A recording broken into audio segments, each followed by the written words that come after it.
φίλε, γιατί οι άνθρωποι μέσα τους είναι τόσο μπερδεμένοι, τόσο ανακατωμένοι, γιατί οι άνθρωποι μέσα τους ζουν μια χαοτική κατάσταση.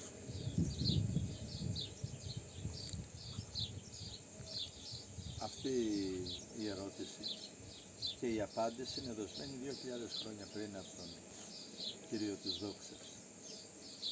Λέει κάπου ο Χριστός, ενός έστι χρίαν, μία ανάγκη υπάρχει για τον άνθρωπο, μόνο μία.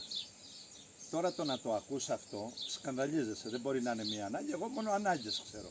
Ανάγκες να μεγαλώσω, ανάγκες να αυτός, ανάγκες να μάθω, ανάγκες σε αυτό, ανάγκες οικονομικές, ανάγκες κοινωνικές. Και σου λέει μία είναι ανάγκη, ενός έστι χρίαν, μία η υπαρξιακή ανάγκη υπάρχει. Ποια είναι αυτή? Η εξέλιξη της οντολογικής σου ποιότητας. Τι είναι αυτό? Να εξελιχθείς ως οντότητα, να ζήσεις το θεϊκό στοιχείο σου, το θεϊκό άνθρωπο. Κι αν δεν τον έχεις να τον βρεις, κι αν δεν τον βρεις να τον δανειστείς, κι αν κάτι να κάνεις γι' αυτό. Όταν εργάζεσαι την πνευματική σου, την υπαρξιακή σου καλλιέργεια, την πνευματική αρετή, όχι τη φυσική αρετή, τότε όλα παίρνουν τη σειρά τους και δεν είσαι χάος. Τότε όλα παίρνουν την τάξη μέσα τους τη σωστή και οι ανάγκες σου οι χίλιες ξέρεις να τις ταξινομήσεις. Δεν μπορεί ας πούμε να κλαίει το μωρό σου για γάλα όπως κάπου είχα πει και εσύ να δαιμονίζεσαι μαζί του, να θυμώνεις μαζί του γιατί φιλιαρείς το τηλέφωνο με τη φίλη σου. Αυτό σου συμβαίνει το απλό γιατί μέσα σου δεν έχεις σωστή αρχαιοθέτηση στις αγάπες σου, στις ανάγκες σου, στα πρέπει σου, στα θέλω σου, στις υποχρεώσεις σου και όλοι σου χρωστάνε. Μα το όλο το σύμπαν χρωστάει σε έναν άνθρωπο μου και δεν μπορείς, είσαι τόσο απασχολημένος με το τι σου χρωστάνε και δεν ξέρεις εσύ τι να κάνεις, πώς να το κάνεις και πού χρωστάς. Ο άνθρωπος είναι χαοτικός γιατί δεν εργάζεται την πνευματική του αρετή, δεν εργάζεται την ολοκλήρωση στην θεϊκή του διάσταση.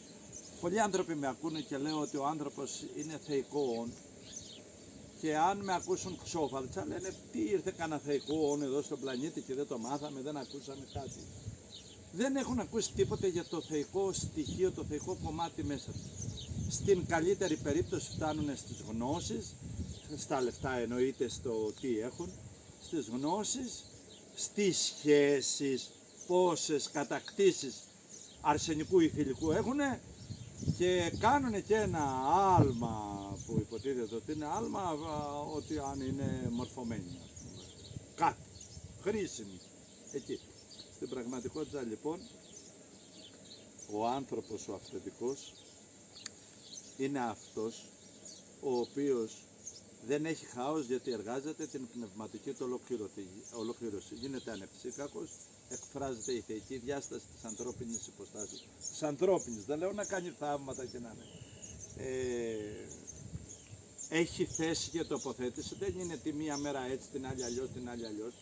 Βεβαίως αλλάζει και αφήνει πράγματα πίσω του, αλλά πάντοτε κατευθυνόμενος μπροστά και προς τα πάνω. Δεν αρκεί να εξελίσσεις, αλλά πρέπει να ανεβαίνεις και προς τα πάνω, παιδιά. Και προς τα πάνω είναι η υπαρξιακή χριστότητα. Χωρίς χριστότητα η λογική σου είναι επικίνδυνη. Χωρίς χριστότητα με γιώτα, όχι απλά μια καλή λογική. Χωρίς χριστότητα ο λόγος σου, αντί να δίνει ζωή, θα είναι εμετός άνθρωπε μου, θα είναι πρόβλημα, θα είναι χάος. Χωρίς χριστότητα με γιώτα, όχι απλή χριστότητα με ήτα, θεϊκής διαστάσεως, τότε και η ελευθερία σου θα είναι πρόβλημα και η υγεία σου. Θα πας να σκοτώσεις κανέναν, δεν θα ξέρεις τι θα κάνεις. Γιατί δεν τα ξέρεις όλα αυτά? Γιατί είσαι χαοτικός? Γιατί δεν έχεις πρώτη σου αγάπη το να αναδειχθείς θεϊκό.